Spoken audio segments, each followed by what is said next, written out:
आप सबका स्वागत है साथियों। आज बजट सत्र के प्रारंभ में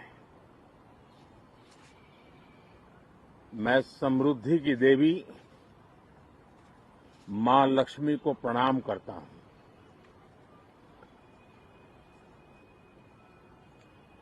और ऐसे अवसर पर सदियों से हमारे यहां मां लक्ष्मी का पुण्य स्मरण किया जाता है।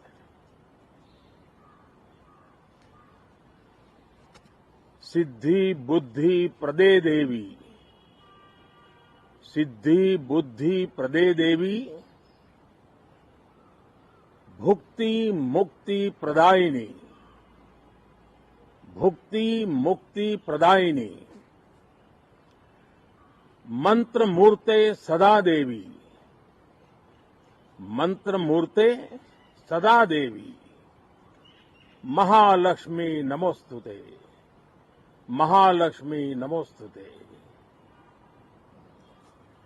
मां लक्ष्मी हमें सिद्धि और विवेक देती है, समृद्धि और कल्याण भी देती है। मैं मां लक्ष्मी से प्रार्थना करता हूं कि देश के हर गरीब एवं मध्यम वर्ग समुदाय पर मां लक्ष्मी की विशेष कृपा रहे। साथियों, हमारे गणतंत्र के 75 वर्ष पूरे हुए हैं।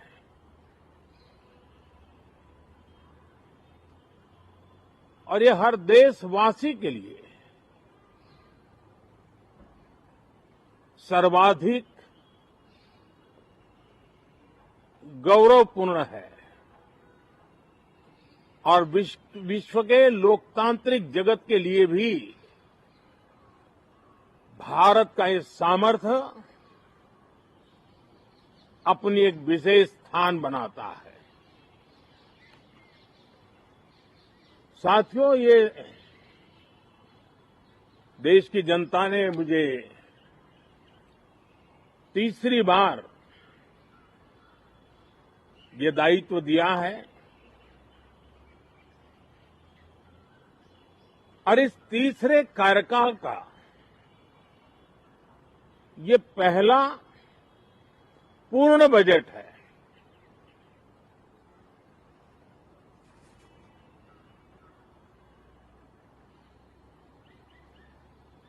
और मैं विश्वास से कह सकता हूं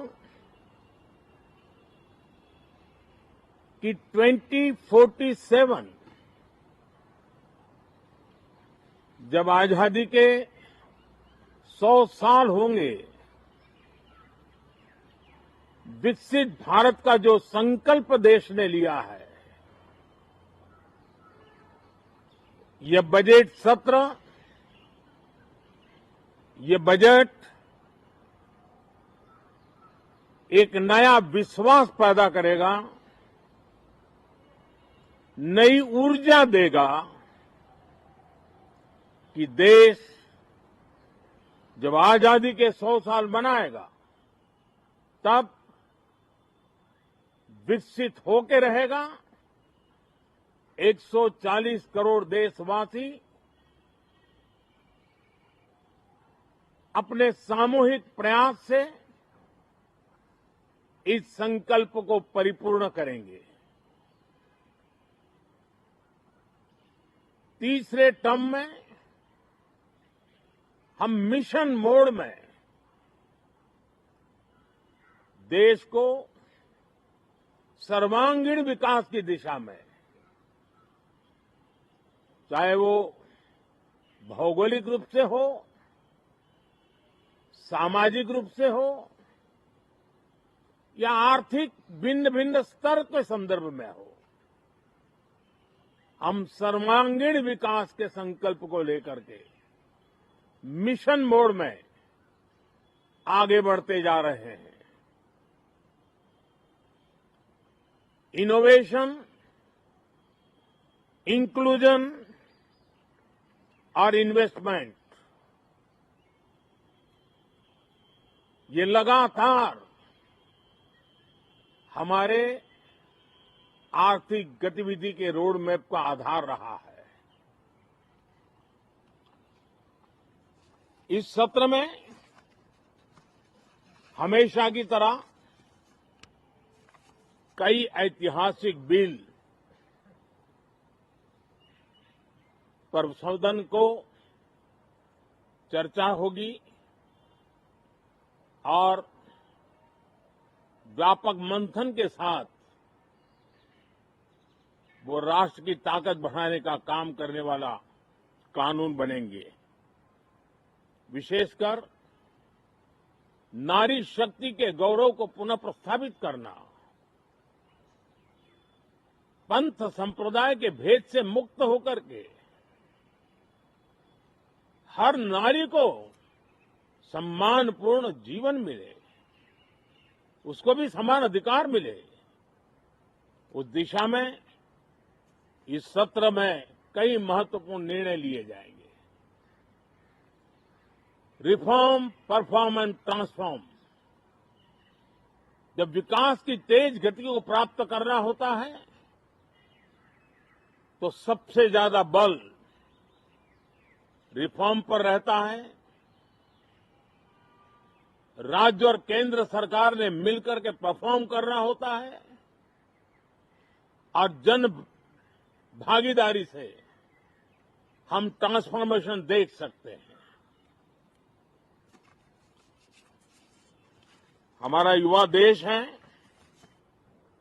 युवा शक्ति है और आज जो 20-25 साल की आयु के नौजवान है, जब वो 45-50 साल के होंगे तब वो विकसित भारत का सबसे बड़े बेनिफिशियरी होने वाले हैं।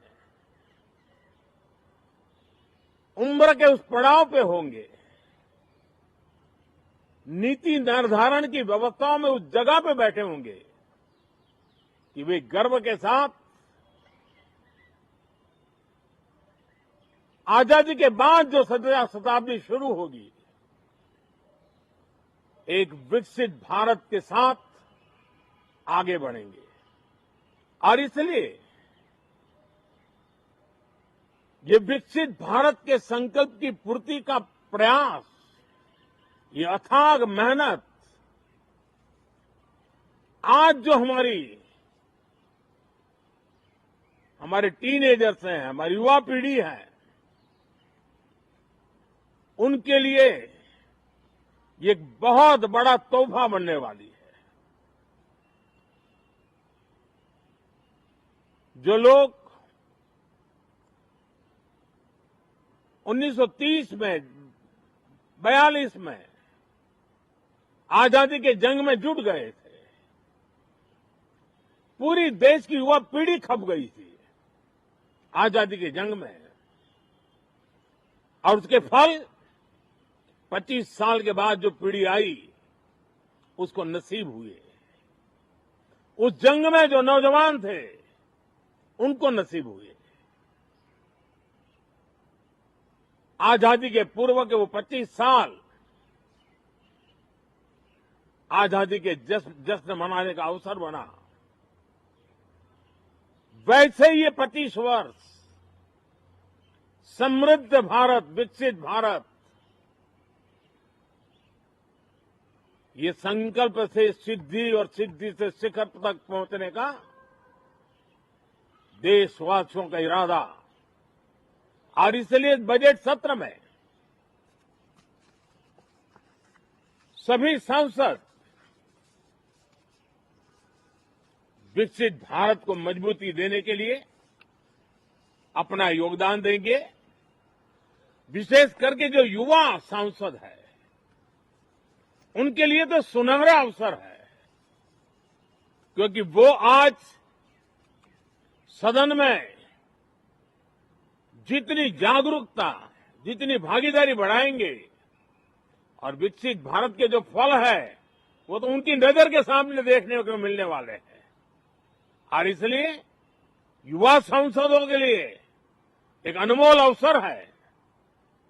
साथियों, मैं आशा करता हूं कि हम देश की आशा आकांक्षाओं के इस बजट सत्र में खरे उतरेंगे। साथियों, आज एक बात आपने जरूर नोट की होगी, मीडिया के लोगों ने तो जरूर करनी चाहिए। शायद 2014 से लेकर अब तक शायद एक पहला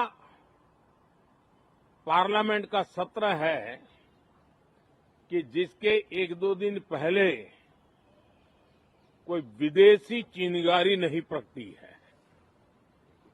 विदेश में से आग लगाने की कोशिश रही हुई है।